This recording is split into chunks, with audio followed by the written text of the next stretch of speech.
Good afternoon friend, my self Nitin Rajput. तो आज हम डिस्कस करेंगे यूक्लिड्स डिवीजन लेम्मा। इसे हम एक एग्जाम्पल लेके देखेंगे। जैसे कि हम मार्केट में जाते हैं, कुछ फल लेके आते हैं, कुछ आम के फल लेके आते हैं। तो आम के फल लेके हम घर जाते हैं, तो जैसे हमारी मम्मी पूछती है कि बेटा कितने फल ला रहे हो, तो हम क्या बताते हैं कि अगर मम्मी इसे पेयर में करेंगे तो लास्ट में एक बचता है, अगर हम इसे तीन तीन के जोड़े में करेंगे तो लास्ट में दो बचता है, अगर इसे चार चार के जोड़े में करेंगे तो लास्ट में तीन बचता है। तो इसी तरह जब इसे हम सात के जोड़े में करेंगे तो लास्ट में कुछ नहीं बचता है हमारे पास। तो हमारे पास टोटल कितने आम के फल हैं, तो देखेंगे हम। जैसे कि हम देखेंगे 7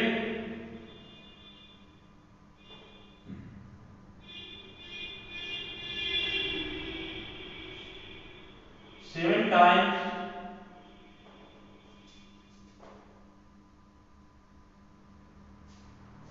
7 क्यूब प्लस 0। जब हम 7 के कॉम्बिनेशन में बनाते हैं तो क्या होता है, 0 होता है।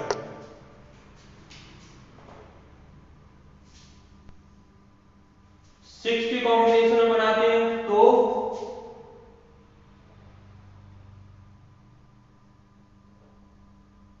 5 होता है।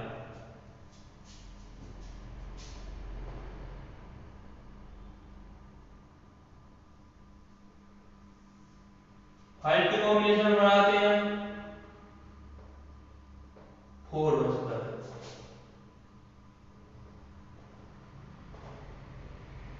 4 के कॉम्बिनेशन में बनाते हैं तो 3 बचता है। 3 के कॉम्बिनेशन में बनाते हैं तो 2 बचता है। 2 के कॉम्बिनेशन में बनाते हैं तो 1 बचता है। 1 के कॉम्बिनेशन में बनाते हैं तो 1 के कोई कॉम्बिनेशन नहीं बनेगा, सॉरी। तो देखिए ये यहां Q1 होगा, Q2 होगा, Q3 होगा, Q4 होगा, Q5 होगा। तो जैसे कि कोई नंबर है, नंबर जैसे कि सपोज हम ले लेते हैं 75। अगर इस नंबर को हम 7 से डिवाइड करें, चलिए डिवाइड करते हैं,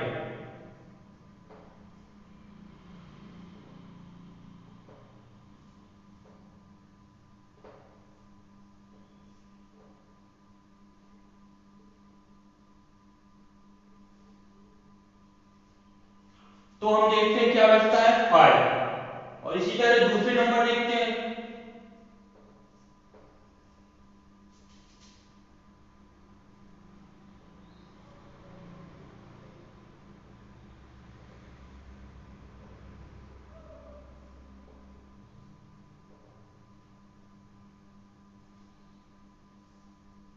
तो देखते हैं 7 को 73 से डिवाइड करते हैं, सॉरी पॉइंट यहां होगा, तो क्या बचता है, 3 बचता है। ठीक है, तो क्या हम इसे इस तरह लिख सकते हैं कि जैसे कोई नंबर है, ए नंबर है, उसे हम 7 से डिवाइड कर रहे हैं तो हमारा कुछ क्वोशिएंट आएगा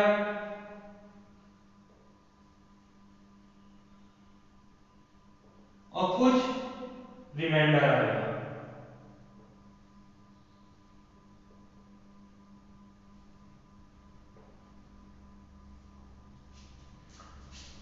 तो अगर हम किसी नंबर को 7 से डिवाइड करेंगे तो रिमाइंडर कौन कौन से आएंगे, रिमाइंडर 0 आ सकता है, 1 आ सकता है, 2 आ सकता है, 3 आ सकता है, 4 आ सकता है, 5 आ सकता है एंड 6 आ सकता है। अगर 7 आएगा तो वो फर्दर डिवाइड होगा 7 से और 0 फिर से आ जाएगा। इसी तरह मैक्सिमम नंबर कितने आ सकते हैं, 6 आ सकते हैं। ठीक है।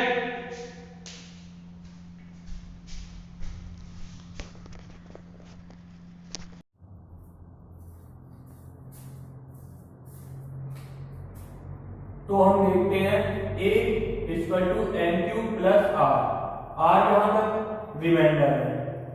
अगर n 1 होगा तो r क्या होगा, 1 से छोटा होगा, यानी 1 होगा। अगर n equal to 2 then r smaller than 2, then r equal to 0 और 1।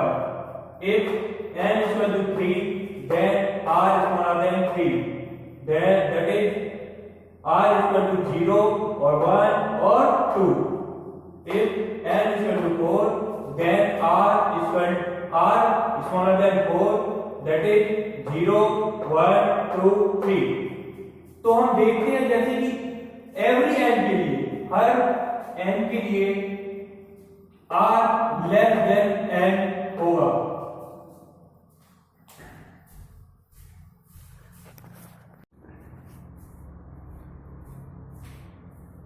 हेलो दोस्तों, तो हम फाइंड करते हैं एचसीएफ ऑफ 135 एंड 225। तो जैसे ही हम देखेंगे 135 को हम डिवाइड करेंगे 225 से, 1 टाइम्स आएगा, रिमाइंडर आएगा 90। तो 90 को क्या करेंगे, हम एज ए क्वोशिएंट लेंगे और जो हमारा क्वोशिएंट था उसे हम डिविडेंड लेंगे। फिर से फर्दर डिवाइड करेंगे तो 1 आएगा, रिमाइंडर 49 आएगा। और 49 को फिर क्वोशिएंट लेंगे, 90 को डिविडेंड लेंगे तो 2 आ जाएगा, 90 0। तो हम देखेंगे कि हम 225 को क्या लिख सकते हैं।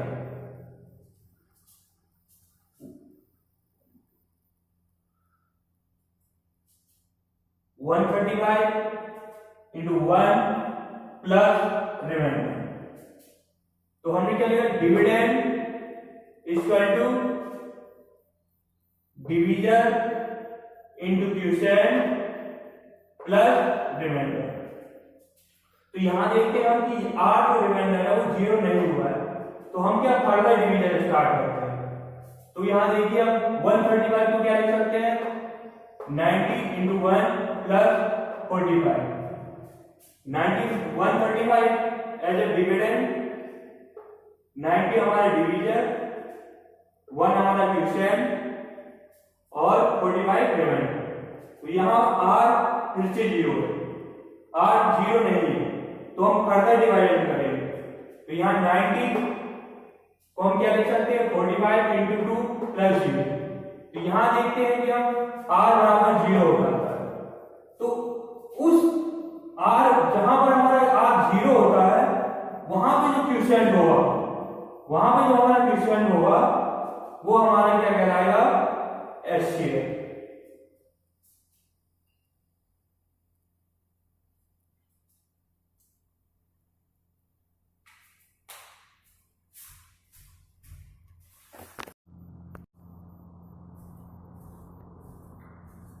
नेक्स्ट क्वेश्चन देखेंगे, एचसीएफ फाइंड करना है हमें 867 एंड 255। यहां पर हम देखेंगे हमने 255 को 867 से डिवाइड किया, तो क्वेश्चन 3 आता है, रिमाइंडर 102 आता है। तो रिमाइंडर को हम डिविडेंड लेते हैं और हमारा जो पहला डिविडेंड होता है उसे हम क्वोशिएंट लेते हैं, फर्दर डिवाइड करते हैं, 51 आता है, 51 को हम डिविडेंड लेते हैं और पहले का जो हमारा डिविडेंड होता है उसे हम क्वोशिएंट लेते हैं। अब हम 51 को डिवाइड करते हैं, 2 हमारा रिमाइंडर आता है, 2 हमारा क्वोशिएंट आता है और 0 रिमाइंडर आता है।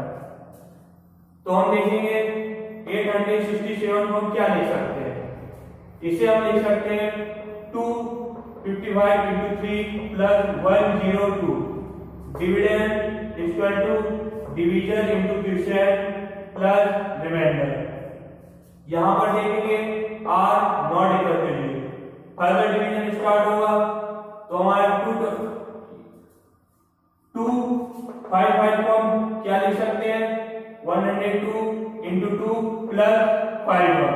यहाँ पर हमारा r फिर से 0 नहीं है, तो हमने क्या किया, फिर से हमने फर्दर डिवीजन स्टार्ट किया।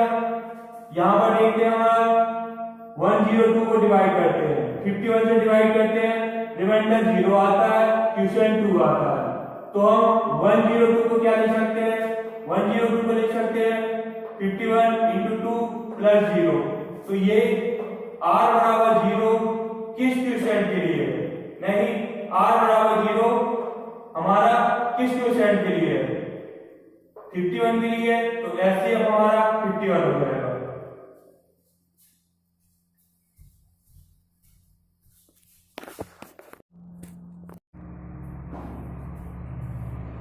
तो नेक्स्ट क्वेश्चन देखेंगे हम, एक्सरसाइज 1.1 का second question. So that any positive odd integer is of the form 6q plus 1, 6q plus 3, 6q plus 5, where q is some integer। जैसे कि हम देखते हैं हमारा a कोई नंबर है जिसे हम 6 से डिवाइड कर रहे हैं, तो हमारा रिमाइंडर क्या बनता है r, और हमें प्रूव क्या करना है कि जो ये क्वेश्चन होगा, ये जो नंबर होगा, इसे हम किस तरह रिप्रेजेंट कर सकते हैं, 6q plus 1, 6q plus 3, 6q plus 5। अगर एक और इंटीजर है तो यहां पर हम देखेंगे, यहां पर हम r क्या क्या ले सकते हैं, r लेंगे हम जो छोटा होगा 6 से, 0, 1, 2, 3, 4, 5। तो हम देखते हैं r 0 के लिए a equal to 6q plus 0, 6q जो कि एक इवन नंबर है, तो हमारी a इवन नंबर होगा, तो इसके लिए ये नहीं। फिर देखेंगे हम r इक्वल टू 1 के लिए a equal to 6q plus 1, 6q क्या है, हमारा इवन नंबर है, प्लस 1 ऑड नंबर, तो हमारा a ऑड नंबर है। r इक्वल टू 2 के लिए देखेंगे a equal to 6q plus 2, 2 हमारा इवन है, 6q plus 1 even number, even even और इवन इवन ऐड करेंगे तो हमारा इवन नंबर है, और a इवन नंबर है जो कि हमारे हमें जरूरी नहीं है।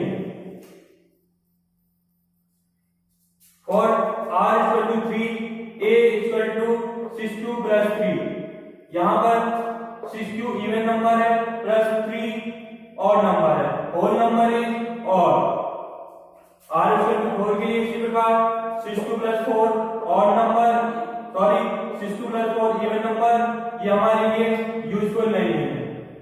फिर r इक्वल टू 5 के लिए 6q प्लस 5 जो हमारा और नंबर है, तो हम देखते हैं कि और जो भी और नंबर है उसे हम किस तरह रिप्रेजेंट कर रहे हैं, 6q plus 1, 6q plus 3, 6q plus 5। तो हम कह सकते हैं then any odd integer represented by 6q plus 1, 6q plus 3, 6q plus 5।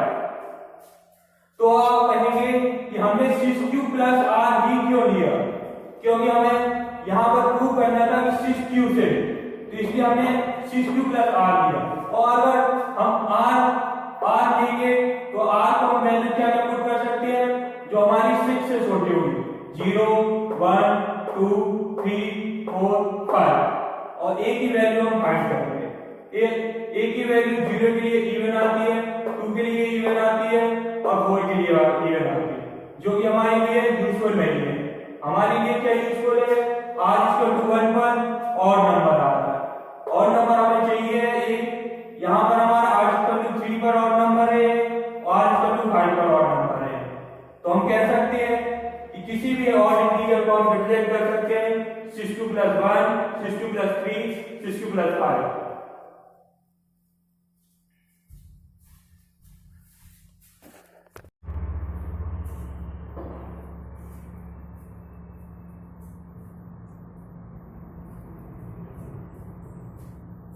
Next question देखेंगे हम 4 number, use Euclid's division lemma to show that the square of any positive integer is either of the form 3n or 3n plus 1 for some integer n।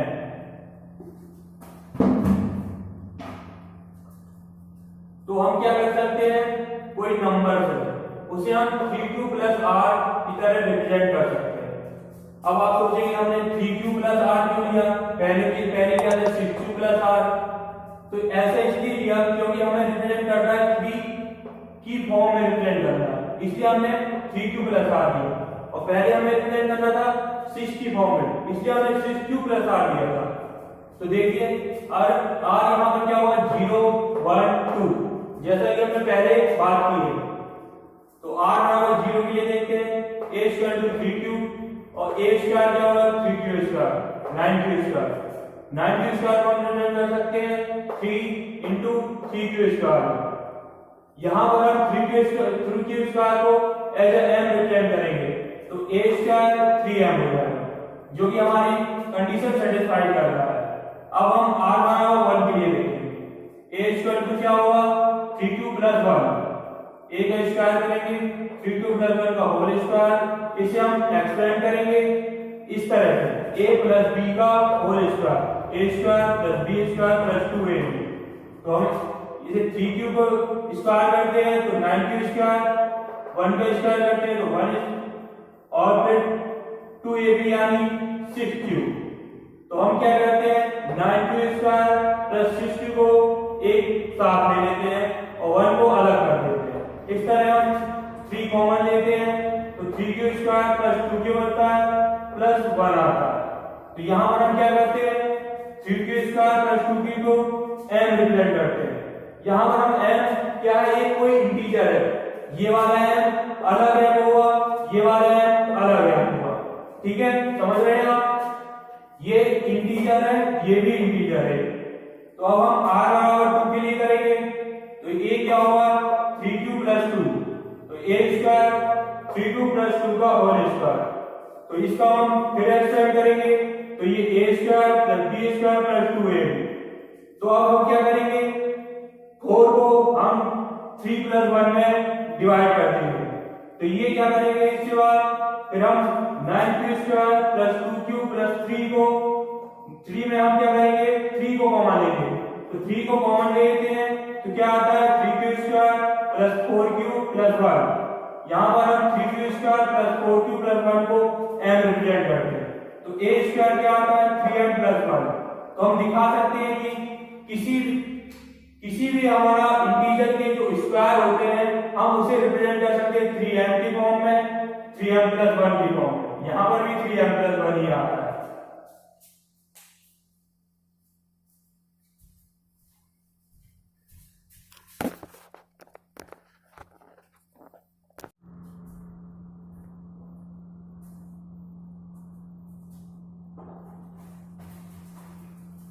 चलिए next question देखते हैं 5 exercise 1.5 question.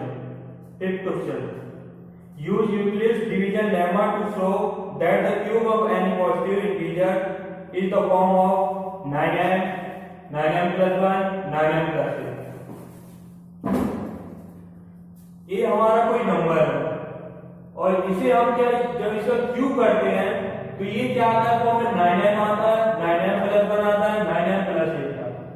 तो हम क्या करेंगे a बराबर 3q plus r लेंगे। अब आप लोग पूछ रहे होंगे यहाँ पर हमने 9q प्लस r क्यों नहीं लिया। 9q प्लस r इसलिए नहीं लिया, अगर हम a बराबर 9q प्लस r लेते तो हमें r बराबर 0 1 2 3 4 5 6 7 8 यहाँ तक वैल्यू पुट करनी पड़ती है, क्योंकि 3 फैक्टर है 9 का, इसलिए हम क्या करते हैं 3q प्लस r लेंगे। यहाँ पर r क्या हो जाएगा 0 1 2, जो कि हमें सॉल्व करने में ज्यादा आसान रहेगा। अगर हम 9q प्लस r लेते तो हमें r बराबर 0 के लिए पुट करना पड़ता, 1 के लिए पुट करना पड़ता, 2 3 4 ऐसे 8 तक पुट करना पड़ता। इसलिए हम क्या करते हैं a बराबर 3q प्लस r लेंगे, या r इक्वल होगा 0 1 2 for r equal to 0 a बराबर 3q। अब हम क्यूब करते हैं aq इक्वल टू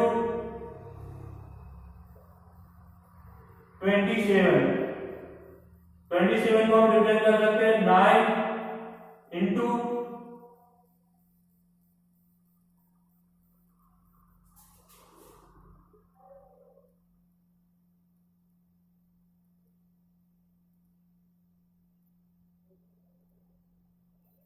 27 को हम रिप्रेजेंट करते हैं 9 into 3 cube.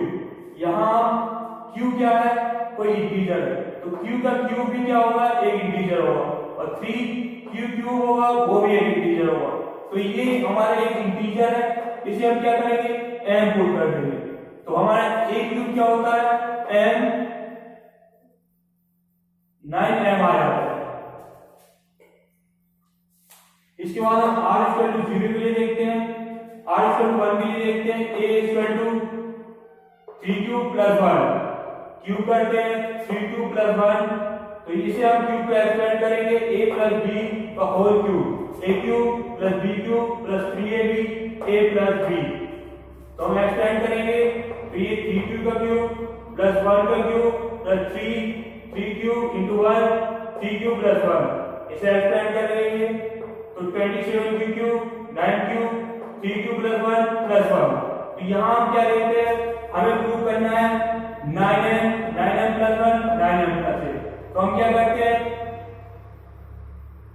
27 cube 9 cube 3 cube plus 1 को हम 9 कॉमन ले लेते हैं इसमें। हमने इसे एक्सपेंड इसलिए नहीं किया क्योंकि अगर हम इसे एक्सपेंड करते तो फिर भी हम 9 कॉमन लेते तो वही हमें वैल्यू फिर बाद में मिलती। तो हमने क्या किया, 9 को कॉमन लिया, 1 यहाँ क्या रिमेंड बचा। तो यहाँ हम क्या कर सकते हैं, m हमारा कोई इंटीजर है, तो q हमारा कोई इंटीजर है, तो इसका क्यूब भी इंटीजर होगा, ये भी इंटीजर होगा, ये भी इंटीजर होगा, ये भी इंटीजर, होल नंबर क्या होगा, इंटीजर होगा। तो इसे हम फिर से रिप्रेजेंट कर सकते हैं m से, तो इसे हम क्या रिप्रेजेंट करेंगे, a cube 9m plus 1। Further हम देखेंगे r के लिए 3 2 प्लस 2, इसे फिर हम एक्सपेंड करेंगे, तो एक्सपेंड करने के बाद क्या आता है 27 cube plus 8 plus 18 3 cube plus 2।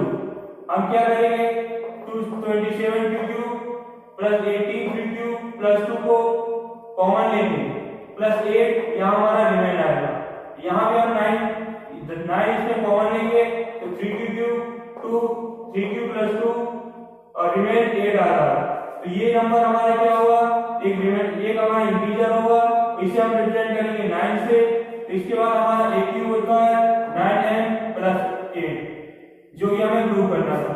तो किसी भी इंटीजर के लिए उसका क्यूब करते हैं तो हम उसे रिप्रेजेंट कर सकते हैं 9m की तरह, 9m प्लस 1 की तरह, 9m प्लस 8 की तरह।